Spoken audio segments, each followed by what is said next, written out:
Doutor, a gente sempre fala do jovem e do cérebro do jovem como um órgão em desenvolvimento.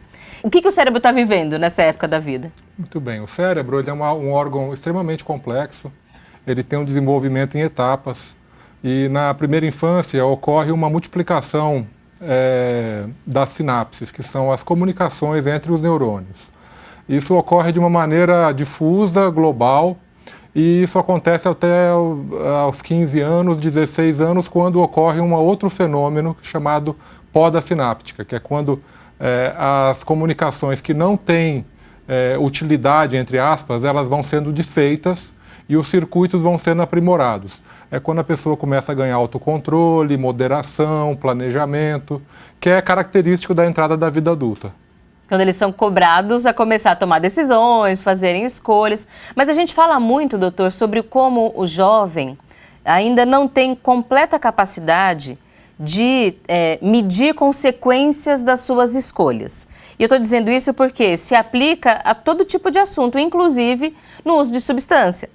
Sobre o fato deles não terem a capacidade de, igual quando o pai e a mãe olham e falam, isso vai dar errado? Porque a gente já sabe o que vai acontecer no fim daquela história. O jovem não tem esse momento porque o cérebro ainda não está capacitado para isso, doutor? Sim, é porque a criança e o adolescente funcionam muito com um sistema de recompensa, que é o sistema mais primitivo. Então a criança chora, tem o leite, a criança está com fome, tem a comida. Então isso é muito de demanda e recompensa. Isso vai ser eliminado praticamente no adulto.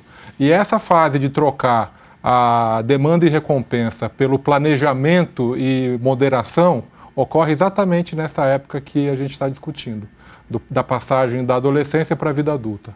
Por isso que a passagem dessas informações dos pais para os filhos é essencial nessa idade para poder realmente orientar e evitar situações que são bem lesivas para o cérebro, como o uso da bebida alcoólica. E a gente percebeu pelo bloco anterior, inclusive, o quanto ter informação de qualidade realmente funciona. Porque um dos motivos para os jovens de hoje beberem menos é porque eles sabem quais são os prejuízos, diferente de uma geração ou algumas gerações anteriores que não tinham tanto acesso à informação, além de perceberem na própria vida os impactos disso.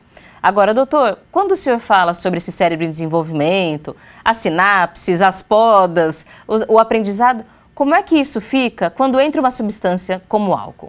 O álcool é uma substância extremamente lesiva para o cérebro. Não existe dose segura de uso. Mesmo em pequena quantidade, ele tem efeitos perceptíveis.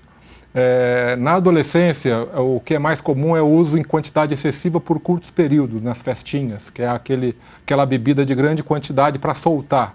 E esse hábito de consumo é o que mais lesa o cérebro.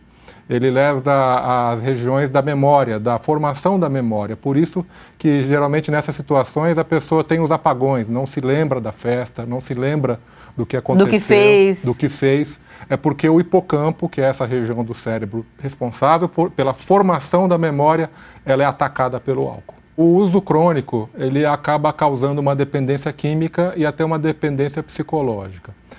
O uso crônico é quando o consumo realmente é constante. Isso causa lesões estruturais no cérebro, atrofia do tecido, dano permanente de uma certa forma. Não que não seja reversível em parte. O cérebro do adolescente ele é muito plástico ainda, diferente do cérebro do adulto, que é mais rígido em relação à recuperação.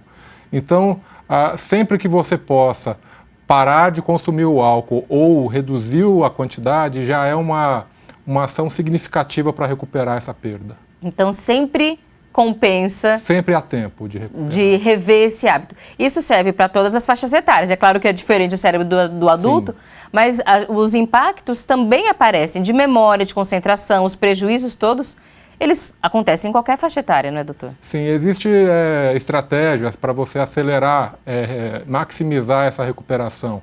Exercícios físicos, uma alimentação, o sono. O sono é o momento que o cérebro se recupera, onde ele vai recuperar a energia, vai depositar a energia novamente. Então, essa estratégia da pessoa que quer parar de consumir o álcool, ela vai ter que estar associada a essa reabilitação neurológica. Quando a gente fala sobre o jovem brasileiro hoje, a gente vê também uma incidência bem alta de transtornos de ansiedade, depressão, transtorno bipolar, muito relacionado à rede social, enfim, é uma grande discussão. Tudo isso vai fazendo com que esse jovem cresça numa condição mais estressante. Isso pode ter impactos também, porque aí soma-se a isso o uso de medicação, por exemplo, aí é um jovem que toma remédio para ansiedade e que usa bebida alcoólica, e aí a gente vai somando fatores de risco para esse jovem. Esse ponto é muito importante, porque nós falamos até agora dos efeitos gerais para todo mundo, mas tem efeitos individuais. Se a pessoa tem uma predisposição à depressão, à esquizofrenia, alguma patologia psiquiátrica, o uso da bebida alcoólica vai acelerar, precipitar ou agravar essa situação. O papel dos pais é fundamental. A informação é importante, a divulgação dessas mensagens. O jovem ele é curioso por natureza, então ele quer saber o que está acontecendo no corpo dele. Então, quando ele ficar sabendo que isso é lesivo para o cérebro, vai afetar a vida acadêmica, a vida social, ele vai pesar, ele vai, durante o amadurecimento, vai levar isso em conta.